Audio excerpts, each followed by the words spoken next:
Essa pesquisa realizada pelo CEPA da URGS, qual foi a metodologia usada e qual foi a estrutura dessa pesquisa?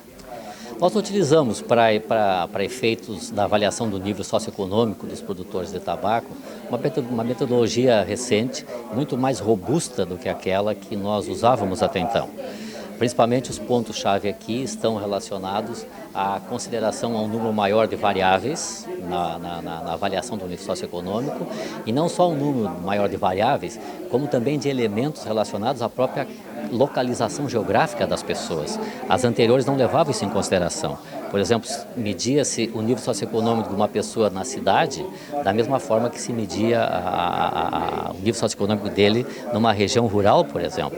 Os critérios, eles têm que levar em consideração essas oscilações regionais. E essa metodologia leva em consideração isso, ela é muito mais consistente. As outras metodologias utilizavam em torno de 16, 17 variáveis. Essa utiliza 35 variáveis, mais essas questões relacionadas à localização e as próprias condições regionais, né, de sobrevivência das pessoas. E a amostragem, quantos produtores foram pesquisados e qual foi a da população total? Na população total foram 1.145 produtores entrevistados, o que nos permite assim uma consistência bastante boa da pesquisa para que a gente faça inferência sobre a população. Conforme a gente comentava na apresentação da pesquisa, isso nos permite, dentro de um coeficiente de confiança 95,5, um erro máximo de 2,9, ou seja, a cada 100 pesquisas que a gente fizer, a gente garante que pelo menos em 95,5 o erro máximo da pesquisa é 2,9. O que para efeitos de uma pesquisa na área social é bastante consistente. E onde foi realizada essa pesquisa? Foi realizada na propriedade dos próprios produtores rurais. Nós somos lá, né, do Paraná para baixo, né? Eu agora não tenho presente o número total de municípios, mas foram em torno de, no total, uns 40, 45 municípios nesses três estados, né, com várias ramificações dentro do estado. Então, de novo, a gente se orientou por aquelas micro-regiões, que são 21 micro-regiões, onde são microprodutoras de tabaco, e essas micro-regiões então foram congregadas em função regional. No Rio Grande do Sul nós tínhamos gente no noroeste, gente mais no centro e gente no sul, por exemplo, que produz tabaco. A nossa amostra contemplou todas essas três grandes regiões produtoras, assim como no Paraná, assim como em Santa Catarina. E o que pôde se constatar com essa pesquisa? Bom, o que se pode constatar é inicialmente um padrão social, digamos assim, se a gente pegar o nível socioeconômico dessas pessoas, elevado. A mim, logicamente, talvez em função de eu não conhecer muito bem esse produtor, a mim surpreendeu positivamente a maioria dos resultados dessa pesquisa, principalmente com relação à renda. Eu acho que para efeitos de Brasil, dada a nossa condição econômica, uma renda média de R$ 6.600 é uma média considerável, considerando que eu estou falando ainda de um produtor rural, onde ele tem condições também de ter outros tipos de subsídios, digamos, para a própria alimentação dele, porque ele mesmo planta, ele mesmo produz boa parte dos alimentos dele. Então, me parece assim um dado bastante interessante. E essa renda mais elevada propicia a ele o acesso a bens de conforto que o colocam assim numa posição também bastante interessante. Eles têm acesso, por exemplo, a itens de conforto que eu acredito que estejam em parâmetros muito parecidos, né, em níveis muito parecidos com o que acontece na região urbana, né? 95% tem máquina de lavar roupa, por exemplo. Eu jamais imaginei encontrar num produtor agrícola 95% de posse de máquina, 65% tem máquina de secar roupa em casa. Tu imagina sempre um varal com as roupas penduradas no varal. Ou então, boa parte dessas residências também tem ar-condicionado, ou tem pelo menos um ventilador, né? 50% quase tem computador em casa. Enfim, isso demonstra assim, um nível bastante bom, digamos assim, socialmente falando. E a questão da diversificação que tanto se discute, tanto se busca?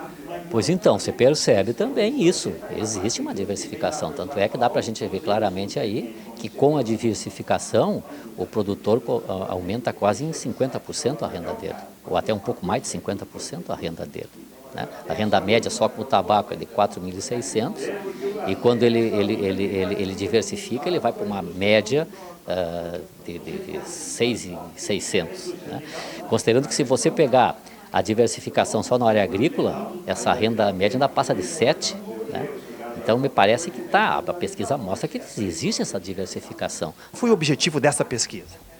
Bom, era mostrar a real situação do produtor de tabaco, tanto na sua condição social, econômica, e principalmente para desmistificar muitas inverdades que a gente tem ouvido em vários lugares, dizendo que o produtor de tabaco é um pobre coitado, que ele vive mal, e a pesquisa mostrou exatamente o contrário, ou seja, a real situação do produtor de tabaco está muito acima daquela onde vivem todos os brasileiros. E o que o senhor destacaria, o que mais surpreendeu o senhor nos resultados apresentados hoje?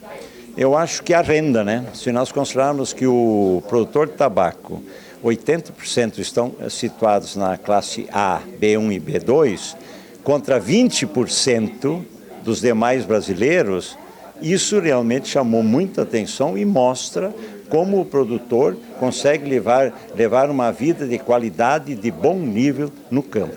Em relação a essa pesquisa, o que diferencia a agricultura familiar que trabalha com tabaco da agricultura familiar que não trabalha com tabaco? Eu acho que aí é o sistema integrado de produção. Eu acho que aí é a cadeia produtiva, como ela está organizada. Primeiro, o sistema integrado, que é essa parceria de empresas com o produtor, onde há uma garantia de fornecimento de assistência técnica, onde há uma garantia de assistência financeira quando necessário, a garantia de compra da produção com um preço que realmente serve ao produtor e a organização da logística. Além dessa integração existente entre empresas e produtores, também a participação, eu diria assim, da representação dos produtores, a FUBRE, as federações aqui no estado, FETAG e FARSUL, que estão envolvidas não apenas na negociação do preço, mas também no desenvolvimento da cadeia produtiva do tabaco. A questão da diversificação, que hoje é pauta cada vez maior nos debates dos eventos que discutem a questão do tabaco, o nível de diversificação que se observou nessa pesquisa? Olha, a gente já sabia que o produtor é diversificado e a gente ficou muito satisfeito que apareceu que mais da metade ou mais da metade dos produtores, eles vendem, eles não apenas diversificam para subsistência, mas eles têm venda do produto, o que faz com que a sua renda na propriedade cresça. E é isso que a gente sempre tem incentivado. É bom, além do tabaco, o produtor plantar outras culturas que ele consiga vender, naturalmente se até mercado, que vai fazer com que ele vá ter uma melhor renda e uma melhor condição de vida. E isso ficou realmente aqui provado pela pesquisa efetuada. Que avaliação que tu faz do ponto de vista do produtor dos resultados dessa pesquisa? Muito importante essa pesquisa, uma pesquisa atualizada, completa. O que foi apresentado aqui foi um resumo, mas a gente teve o conhecimento assim que tem detalhes importantíssimos, não só para o setor, mas eu estava comentando há pouco aqui que nós temos aí o governo do estado, os municípios, onde você fala em desenvolvimentos, programa dos municípios, é importante que eles conheçam esse trabalho. A grande proposta disso é levar a realidade do setor produtivo, foi feito por um órgão muitíssimo conhecimento, que é uma universidade federal, né? E isso tem uma importância muito grande, levar ao conhecimento qual é a realidade do produtor hoje. Nós tínhamos mais conhecimento da área, alguns dados aí socioeconômicos que não tinham, isso vem a complementar. Então mostra, né, que o produtor tem uma diversificação de renda, a gente precisa ver quais as atividades, a FUBRA já tem um trabalho e muitas das coisas que confirma e até a renda nos chamou a atenção, em média, uma renda bem superior.